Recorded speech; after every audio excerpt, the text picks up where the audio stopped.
katulad ngayon, nagsasakripisyo na po ang gobyerno, ang mga mamamayan, mga mamamayan. Dahil wala na po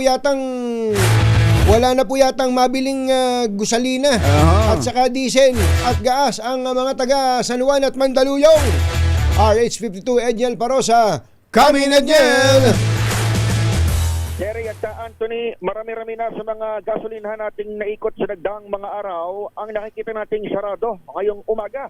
Nakakordon na itong Sea Oil sa Shaw Boulevard, lungsod ng Mandaluyong. Maging yung mga sangay ng Petron sa End Domingo at Lumentrit dito naman sa may San Juan area.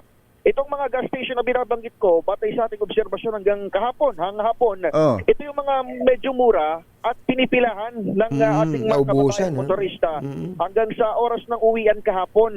Dahil itong Sea Oil, mas mura na sa iba, may diskwento pa ito para doon sa mga pampublikong sasakyan. Pero pagsapit ng Martes, ito na, meron ng kordon, parang crime scene, itong branch.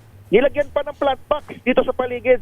Para wala na talagang papasok. Kung natin yung stop, dahil nung sinabi kahapon, naghihintay raw sila ng deliver. Kaya lang baka raw dumating pabukas pa ng madaling araw. Doon naman sa San Juan City, nakakordon na rin yung mga binanggit nating sa ngayon ng Petron na karaniwan sanang dinaraanan ng mga pampublikong sakyan, partikular ng mga jeepney na biyaheng Kalentong, kung hindi man biyaheng Divisoria sa lungsod ng Manila. Meron namang mga alternatibo at nakita natin kanina bago mag-alas 6 ng umaga actually, may mga kababayan tayong mga motorista ang tinangkapang humapol dito sa ilang mga sangay o ilang mga gasolinahan, gaya itong uno na medyo hindi naman kalaki ang player. Yung diesel nila 62 pesos per litro. Unleaded gas 57 pesos. Itong dalawa na lang yung kanilang produkto at wala pang alas 6 ay pinilahan ng ating mga kababayang motorista. Ito namang clean fuel ni Congressman Bong Sumpay, 75 pesos na yung diesel ngayong umaga. Yung unleaded 67 Talagang naalala mo pa. 75 centavos per Talagang litro. naalala mo pa si Bong Suntay, ha? Oo, yung clean fuel kasi Kanya ba yan? Puntahan din ito. Katunying, sorry. Kanya pala yan? Kanya yan? Yung clean fuel? Ay, siya ang ano nito siya ang founder. Ganun ba? Oo. Kaya pala malinis. May ano rin, pangulo rin o leader din si Congressman Bong ng isang taxi fleet o grupo ng mga taxi operators. Itong clean fuel na ito ay malapit dito. Bukas yan. Bukas naman yan. Bukas ngayon. Bukas ito. Magkano diesel yan? Magkano diesel? 63 pesos yung diesel. Clean fuel 75 pala. 75. 75.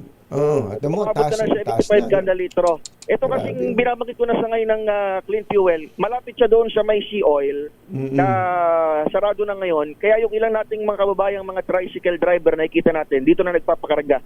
Kanina nung umikot tayo ng madaling araw. Unleaded nila 67 pesos, 75 centavos per litro. Yung premium gas 69 pesos at 25 centavos.